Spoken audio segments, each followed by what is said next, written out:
Morning, glory, America. Bonjour, hi, Canada. Hugh Hewitt from inside the Beltway. Just reading Alexander Sherba tweeting out that Ukraine's defense minister has just announced 40,000 Russians, KIA, or wounded or missing or defected.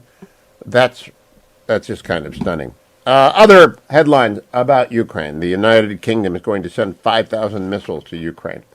Putin is at risk of a coup by the security services, according to the Times of London this morning. Russian president more in danger every week that the Ukraine war continues, according to a whistleblower who spoke to Vladimir Osechkin, an exiled Russian activist.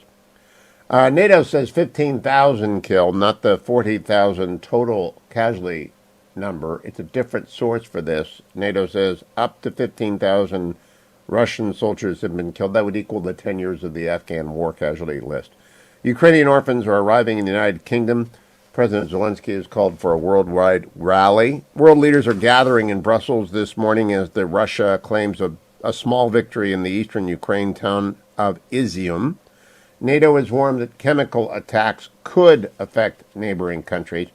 BlackRock's Larry Fink says the Ukraine war marks the end of globalization. Now, this is what I love. That's Davos speak. That's New York worried about their investment bets. Lloyds of London predict Ukraine war will present a major claim, and of course it will. Boris Johnson, who has been probably the best leader in the West on this, says we should go after Putin's gold. I'm all for that. The West could go after Vladimir Putin's gold, Boris Johnson has suggested, being reported in the British Telegraph this morning. He ratcheted up rhetoric ahead of a crunch summit of NATO leaders. Yes, Joe Biden is there. That'll slow things down. The Prime Minister added, we need to do more, saying the Russian president had already crossed a threshold of barbarism in the way he's behaving. People talk about new red lines for chemical, biological, tactical, nuclear weapons or whatever. Boris Johnson told LBC Radio exactly 1 month after Moscow's invasion of Ukraine, for me, the red line already has been crossed. He's bombing indiscriminately civilian centers. He's causing huge numbers of casualties and wholly innocent populations. NATO is going to push for more defense spending, of course, in the aftermath of the start of the Ukraine war. And Ukraine has claimed that they successfully struck a Russian naval vessel in the Black Sea, which would be great news. I talked yesterday with Captain Jerry Hendricks, retired United States Navy, of why don't they have harpoons. And Jerry, who is loath to criticize anyone who tries to make a good defense product, said maybe they want the Norway anti-ship missile, not the harpoon. The latter made in Norway is what we're buying now. And I really don't care what we give them, provided that it works. Stoltenberg, who's a very good General Secretary of NATO, is going to extend his role in that job for another year. Madeleine Albright, a very classy, great lady, died yesterday at the age of 84. She's my guest many times on the show. Of course, I didn't agree with her on much, but she was a tough, dowdy, wonderful, charming person, and she will be missed. The weapons for Ukraine's fight are flowing across Poland's border, and these small Polish towns are doing everything they can to help refugees and move weapons in and refugees out. Glory to Poland. The NATO alliance has agreed to supply equipment, according to Jan Stoltenberg, that will meet nuclear threats. And the U.S. is asking the EU to take a united stance on the CRP, or they mean the Chinese Communist Party, CCP, at this summit. We just don't know if that's going to happen. Top Kremlin official Anatoly Chubais quits. The most senior member of the Russian government to quit to date. He was the climate czar. So John Kerry has lost a dance partner. Poland is expelling 45 Russians. That's good. Lavrov, the mouthpiece, the mouth of Soren, says he is surprised by the scale of Western sanctions. Well, then up them.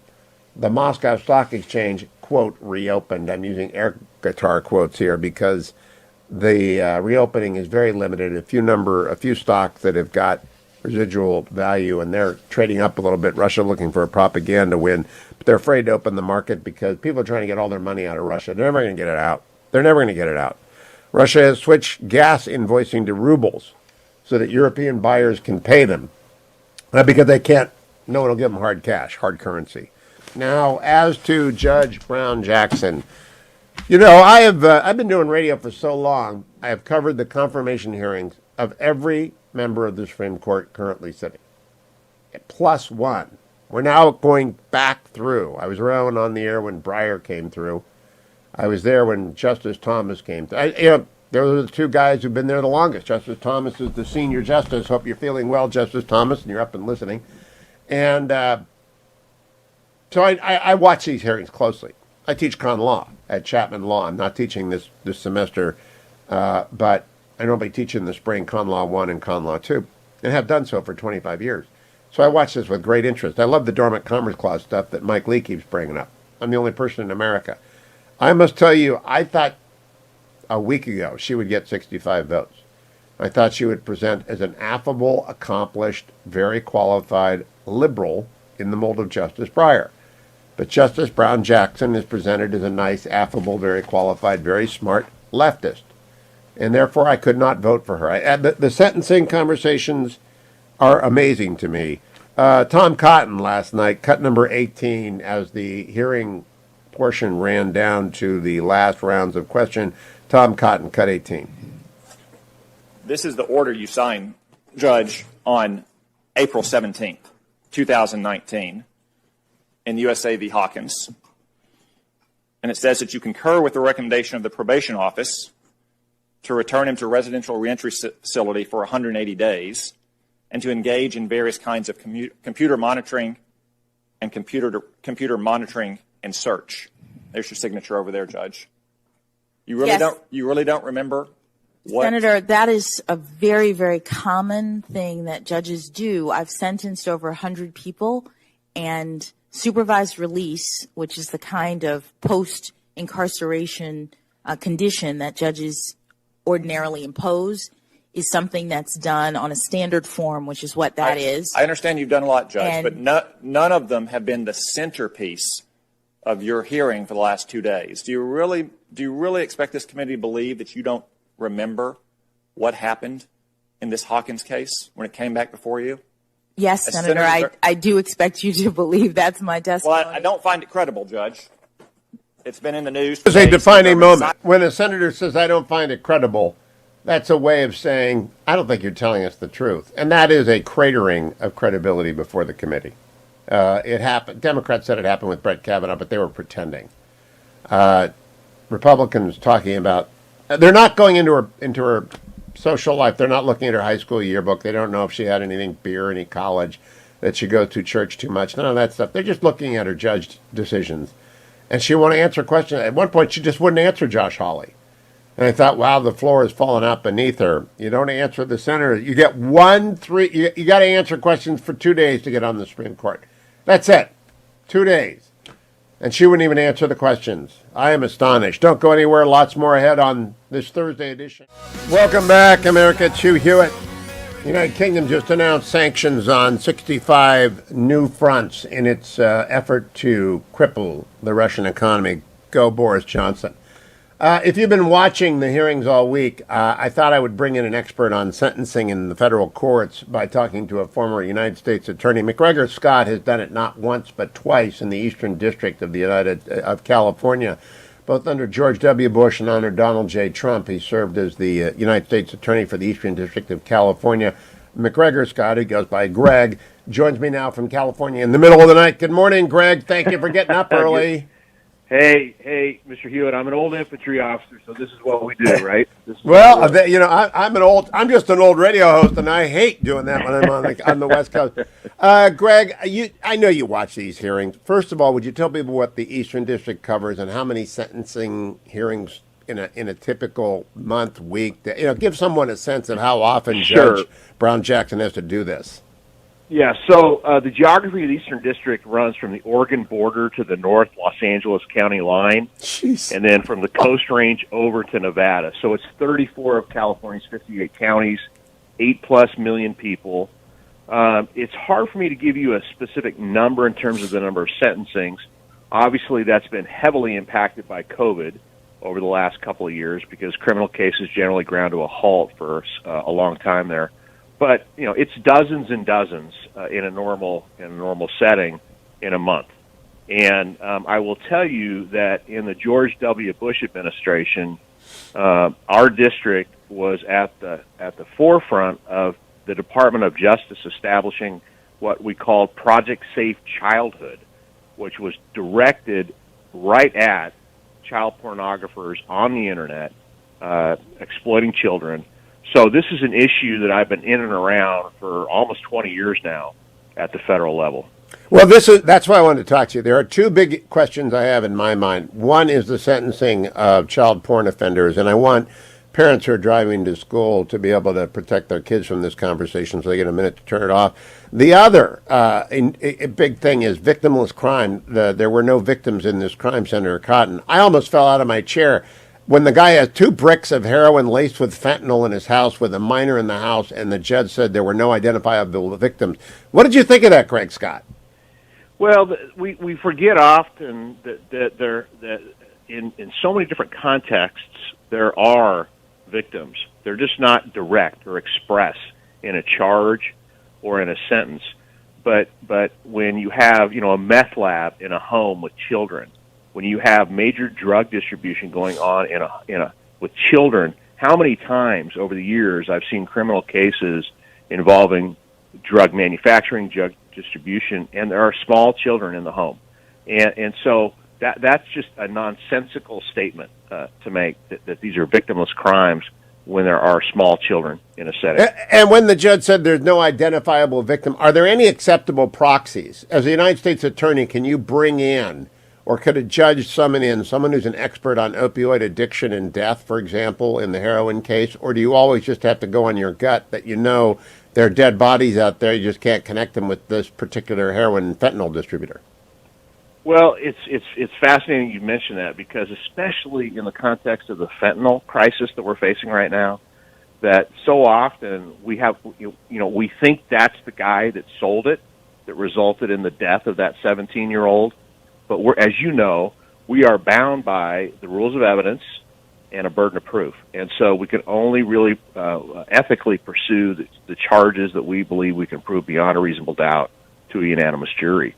But that's always in the back of your head. How many people have been killed by this guy selling fentanyl? How many families have been destroyed by a teenager dying because this guy sold fentanyl? But it's not necessarily a direct linkage to a charge that can be brought. So let's turn over to child porn now. The warning is out there, and parents will have been able to turn off if they don't want their children. I find this so troubling that a judge even has this issue, especially the 3-month sentence to the 18-year-old in possession of child porn of the sort that shocks the soul when it was described by Senator Hawley. What did you make of all that, McGregor, Scott, having led the effort under George W. Bush in the Eastern District against child porn, and having gone back for 4 more years as the Eastern District of California U.S. Attorney? What did you think of the whole thing, but especially the 3-month sentence? It's very troubling, right? This, and you talk about victims of a crime, and this was part of the education program that we had to do to try to make online exploitation of children a priority. There are victims. There are real kids who have been victimized to create this child pornography that is then distributed across the globe via the internet. And so it's a real identifiable victim, a real identifiable issue. And, we studied all this stuff. And the Department of Justice has, through its facility at Butner in North Carolina, they've done studies. And the question is, can these guys be cured, right? Can they be fixed? And the answer is no, when they get to that point. Now, I do have to say that not all child pornography cases are created equal. You can have, an 18-year-old kid with a couple of pictures, and you can have a 38-year-old guy who's got thousands and catalogs and the whole thing, and prior convictions. And many times, I can only tell you anecdotally that we prosecuted any number of cases involving possession of child pornography where the perpetrator had prior convictions for hands-on child molestation cases. And so I have always believed that there's a direct linkage between those two things.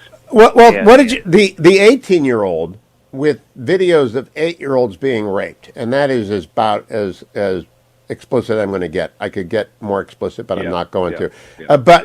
He's an 18-year-old. He's got that video. He's got other videos. 3 months? 3 months? Couldn't you sentence him to a mental hospital for a couple of years for therapy if you're going to give it a shot? And this facility at Butner that I just described, that's exactly what they do. Is they try to treat these guys. They really, and so there's the United States prison system has a facility that's directed at exactly this issue, because I can guarantee you that guy's going to be back. There's just no way around it. I've just seen too much of it over the years. Now, McGregor Scott, would you vote to confirm Judge Brown Jackson? So I had a feeling you were going to ask me that. Now, so I'm old school on this. I firmly believe that the Senate's role is to advise and consent, not substitute their judgment for that of the president. And the equation in my mind is he was elected, he nominated her, she at least on paper is qualified. So the short answer, I think, is yes, with a qualifier, that a lot of things would come out during these hearings that give me pause.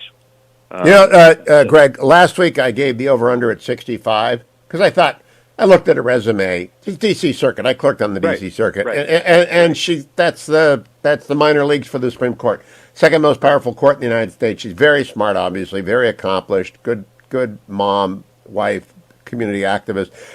I thought, though, she was a liberal, like Stephen Breyer. She's not. She's a leftist. No. Well, it's not lost on me, and you know this, of the three names that emerged to be under consideration, she was the one who was being advocated for most zealously by the left-wing groups. And when Clyburn and Graham both came out and said the person from South Carolina, I thought, well, maybe they'll do that. That's a middle ground. But they've chosen the most extreme of the three. And now we're seeing some of that play out in these hearings. Well, I still think the over-under is at 53 because I believe Senators Colin Murkowski and Romney are the only ones in play here. I can't see Manchin voting no. I'll check with Lindsey Graham on that tomorrow. Let me ask, if you walked into a courtroom, and I don't know if you've argued before the Supreme Court, but lots of U.S. attorneys have, and you saw Judge Brown Jackson up there, do you think you'd have a fair shot as a prosecutor of winning? It depends. You're a lawyer. It depends on the facts of the case and the law. You can't give a blanket conclusion on that. But I think we all know with these, Justice Sotomayor, you know where she sits when you walk in. Yep. And Justice Alito, you probably know where you stand when you walk in. But I'd like to think that the merits of the case as being presented from your side, if it's one of those that can tip, right, that you would prevail on those merits. But we all know that they sit in certain places on that bench. McGregor Scott, I think the one great value she'll bring to the court, a district court judge for 10 years knows stuff. Yes, I completely agree in that. And one of my doctrines over the years is an appellate judge must have been a trial judge before elevated to the appellate. Boy, would that change the United States judiciary? Because that's just not the case. Would you got 2 minutes. Tell people why trial judges on the court make sense. Because they know how it really works in a courtroom. When witnesses are late, jurors don't show. I mean, all of the real world stuff that you have to deal with, and then it goes up on appeal, and it's in this rarefied, monastery where everything has to be perfect and pristine, without any sense or appreciation of how it really works in trial practice and in litigation in the courts. And a trial judge, whether it's at the state level or the federal level, who has that experience, that background to understand, well, this is what they meant by that, as opposed to, Jerry Brown appointed all these academics out here to our state Supreme Court, never practiced law a day in their lives, never had a client. You're talking about me, Greg. Well, I mean, I practiced law for 30 years, but I'm not a trial lawyer. I'm an administrative lawyer. I have no idea. I don't even know what side of the courtroom to stand on. Well, no, I'm saying Jerry Brown appointed these people out here, but I really firmly believe that you are far more better prepared and qualified to sit, whether it's a Supreme Court justice, a Court of Appeal judge, if you have been a trial judge and understand how it works. I agree. My former law partner, Stephen Larson, Judge Larson, he'd look at me sideways because I didn't know anything about civil procedure. And I suspect, I expect Chief Justice Roberts, when the conference and they've got a Civ Pro issue in front of them or a Fed courts issue, He's going to sign these right down the line to the district court judge who knows what's going on in the courtroom. Exactly. Right? And they're not ideological cases usually, right? Right. That's exactly right. Procedure is straight down the line. That's it. Yeah, that's what she's going to be doing. McGregor, Scott, thanks for getting up early. Former United States Attorney. How many years total did you do as a United States Attorney?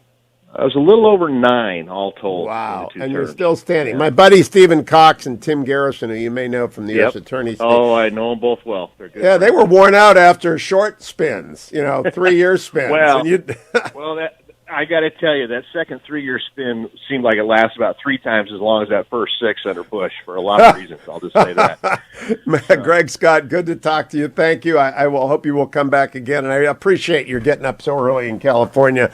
The Eastern District of California, my friends, ought to be its own state. When we ought to have 51 states. Come back, America. I'm Hugh Hewitt. Michael Oren, former ambassador of Israel to the United States, former deputy minister, joins us now. Good morning, Ambassador Oren. I've got to come right out of the box hot at you. Michael Beckman, great listener, says, when you have on Dr. Michael Oren, tell him, me and most of my Jewish relatives who love Israel, my brother and I have been there many, many times, are very disappointed in Israel's lack of condemnation of Putin and lack of support for Ukraine.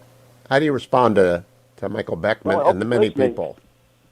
Hi, Hugh. Good to be with you again. I hope he's listening because I have now for 3 weeks been against our government's policy. I think it's the wrong policy. I'd be very nice if Bennett can mediate some type of resolution of this. The chances of that are very small.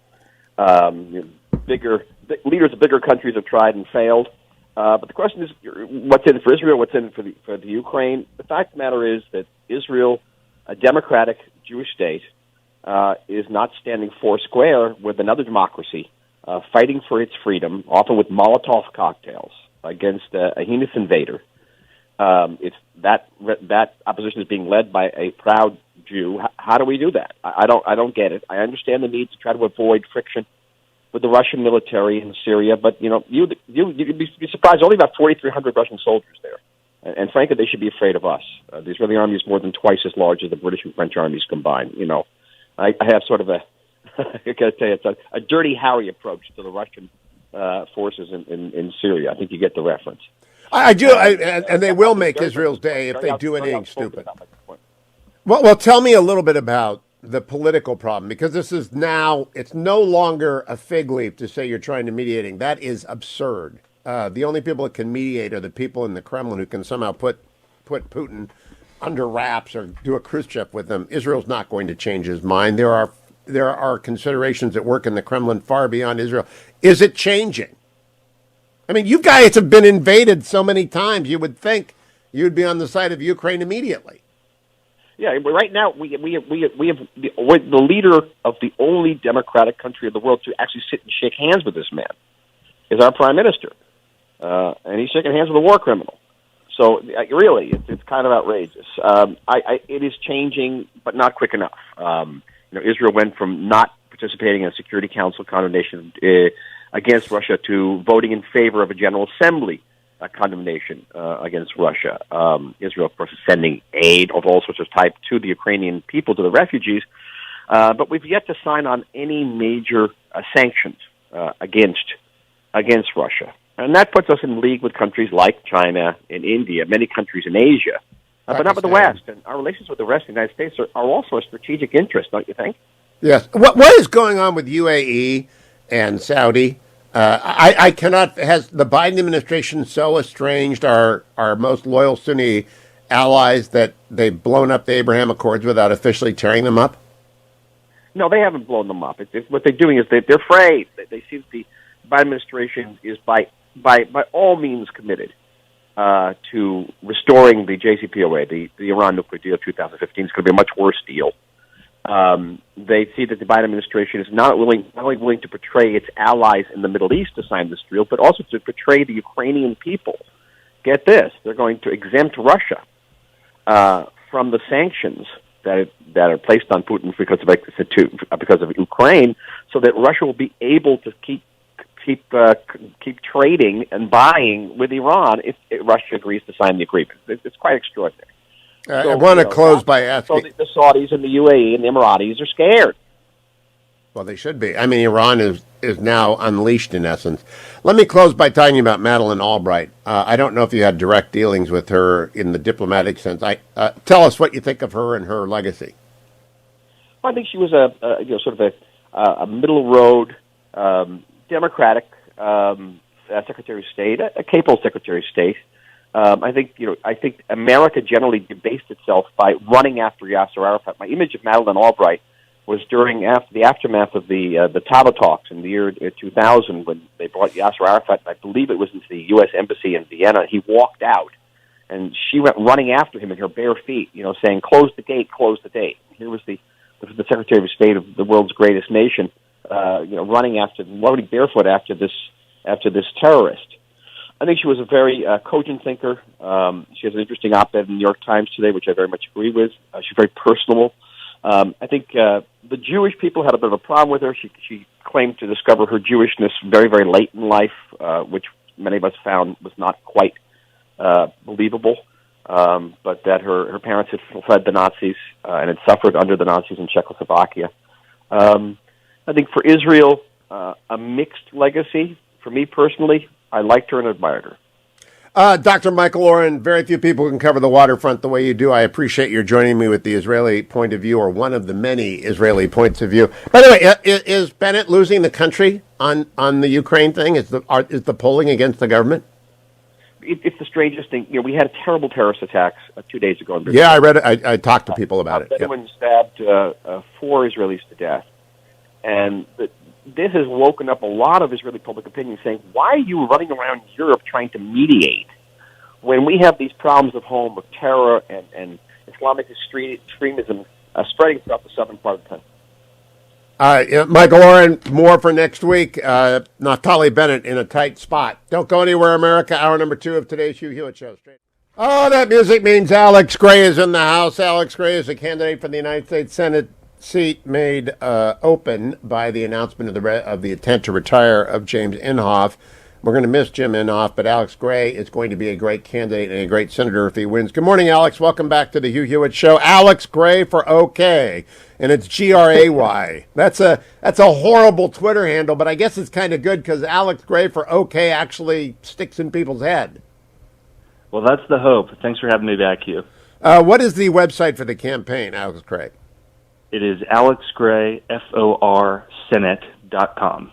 AlexGray, FOR, Senate.com. Okay, Alex, I wanted to talk to you this morning because over at Punchbowl, they have a story that the White House National Security Council, of which you were the chief of staff for a number of years at the White House in the 4 years you served with President Trump, is having a, quote, tiger team, close quote, meet 3 times a week to talk about the Russian-Ukraine war. First of all, did you guys have tiger teams? I still mock this. I know that the term is out there in the military community, but I think this is absurd. Yeah, I mean, what we'd like to have as few meetings as possible.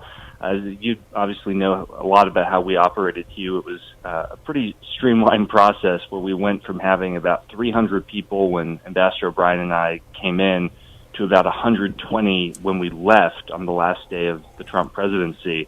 And the goal was less meetings, more decisions, more actual wins for the American people and for the president.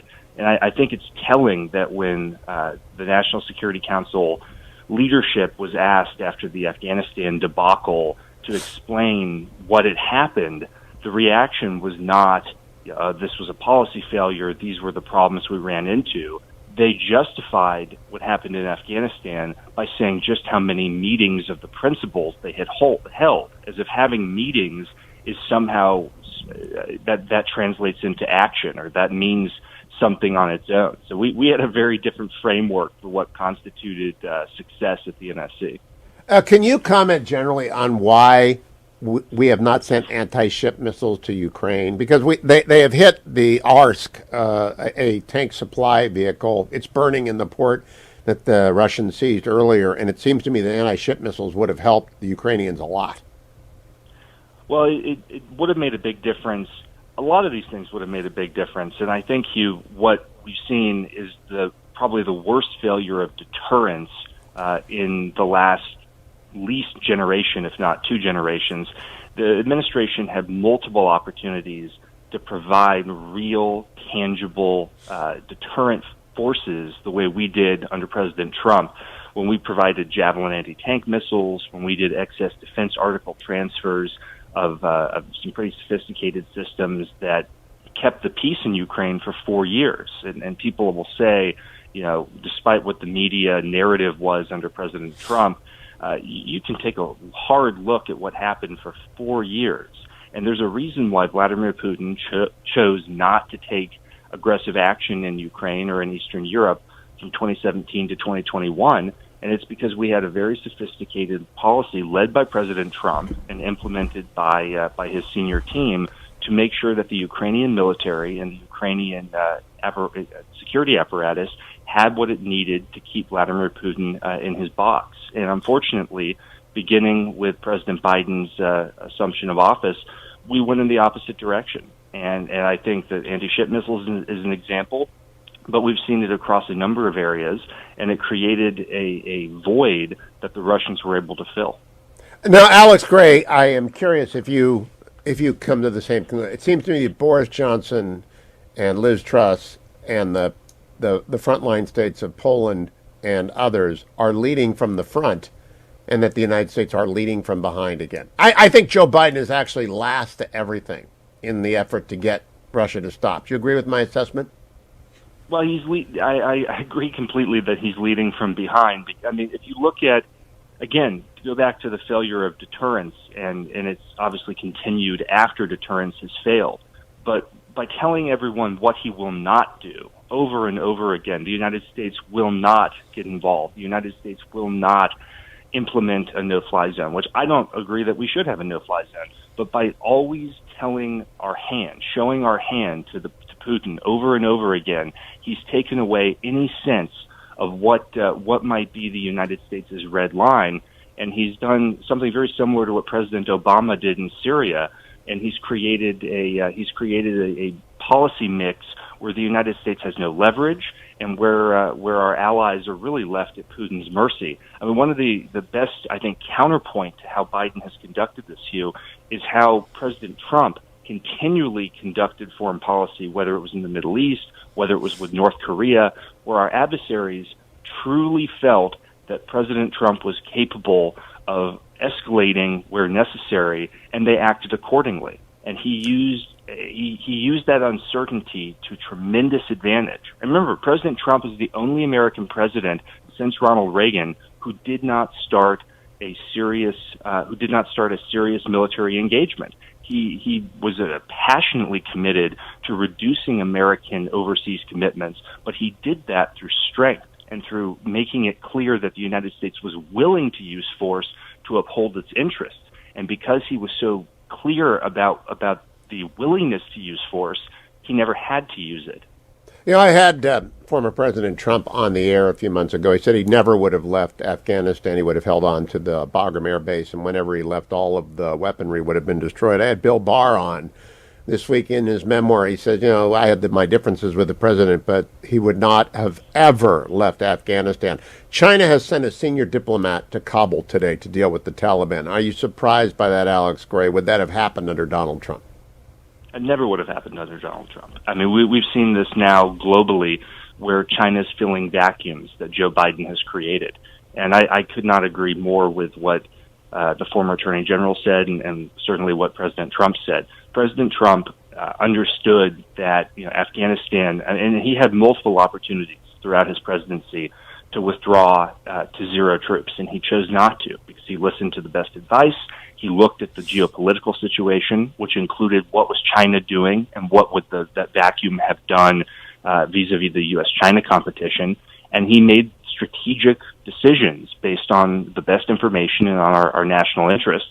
And I think President Trump, while trying to certainly shift the preponderance of U.S. force to a different, more great power competition angle, I think he would have continued in Afghanistan for a longer period in a more limited capacity, because that made the most sense. And President Trump, I think one of the things that made him a truly exceptional president was he always made his decisions not based on artificial deadlines, what was necessarily the most popular. His decision-making, whether it was foreign or domestic policy, was made on what was in the interests of the United States and the American people. And he did that over and over again.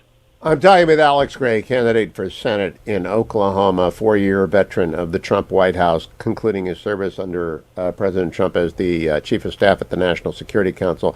Alex Gray, what does the Oklahoma Senate race look like right now? When is the vote? Is that vote going to happen? I know there was a question before the Oklahoma courts as to whether or not it could be done. What is the status?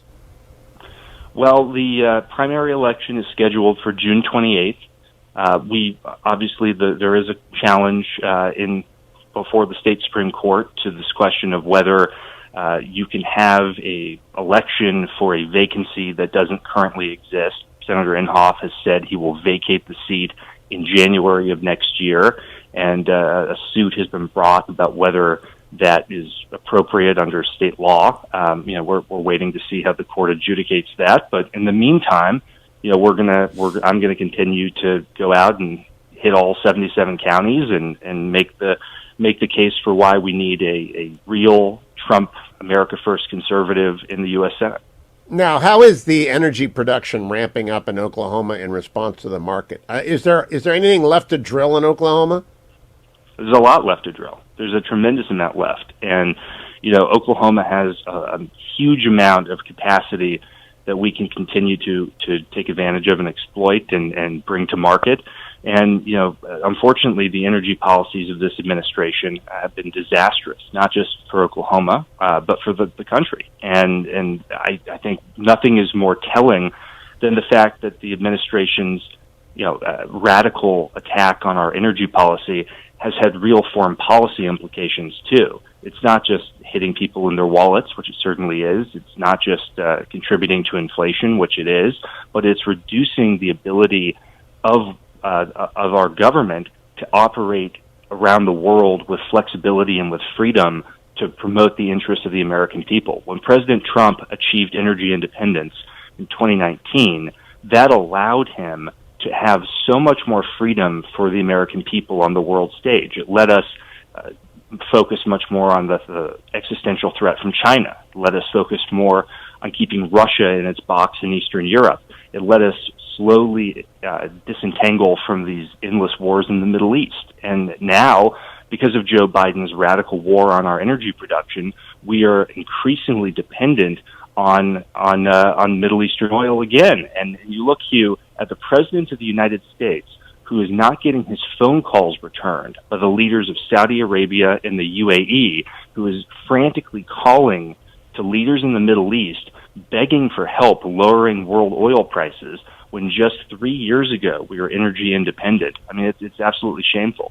Last question, Alex Gray. That last thing, the UAE and Saudi Arabia not returning phone calls, to what do you put their hostility to Team Biden down to? I think it's the Iran deal, but what do you think?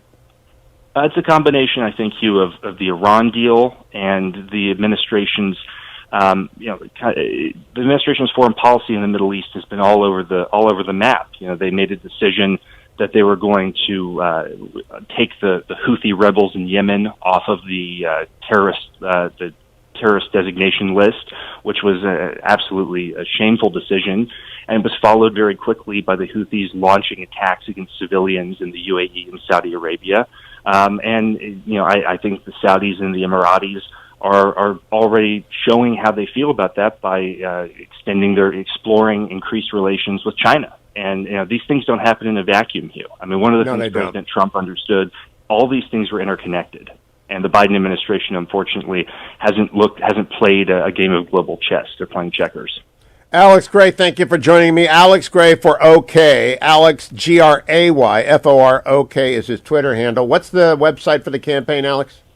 It's alexgray.forsenate.com. alexgray.forsenate.com. Alex, thank you very much. Continue to follow that race very, very closely. Don't go anywhere. Jim Talent coming up. We'll continue to talk about why is deterrence collapses. Alex Gray. Welcome back, America. Jackie Heinrich reporting President Biden has arrived at the NATO meeting. He is the only world leader who has not stopped to speak to the press so far. I am not surprised by that. I wonder if Senator Jim Talent, former senator from Missouri and now with the Bipartisan Policy Center, is surprised. Good morning, Senator.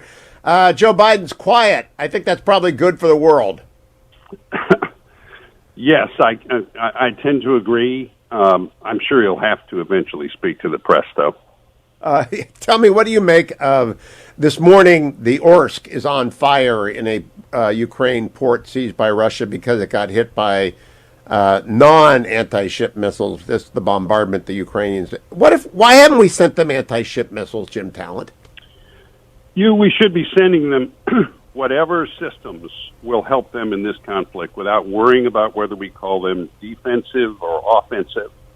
The bright line test should be, we're going to support the Ukrainians in this. We're not going to involve our own forces. And so we should support the Ukrainians with whatever conventional weapons would be useful, whether that's fighter aircraft or the rest of it. It's not escalatory. I've said from the beginning on this show and other shows, we don't want to climb the escalatory ladder with Putin, but you do that when you engage your own forces or NATO forces, not when you support the Ukrainians.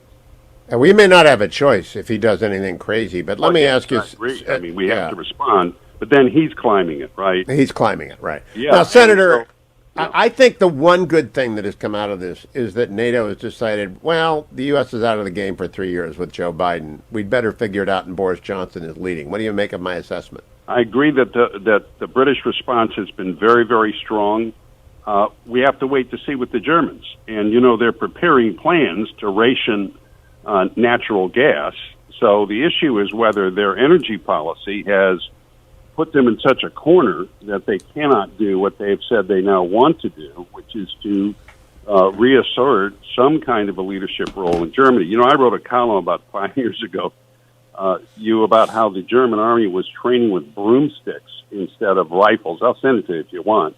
Oh, please. Because they'd allowed their defenses to decline to the point where they couldn't supply their tanks with machine guns. So they've got a long way to go, and they've got to do it without, with complete energy insecurity because of their policies.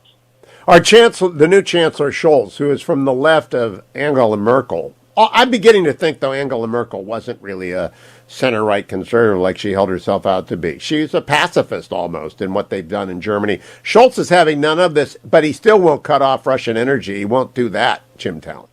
Yeah, well, it's hard to use economic tools or against an aggressor on whom you are economically dependent. You'd think that would have occurred to people before this.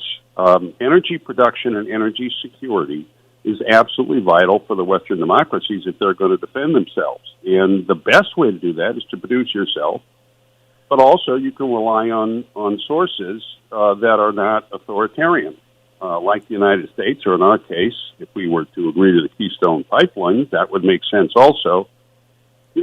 So much of this really just is common sense, right? I mean, you want your people to have access to reliable and affordable energy.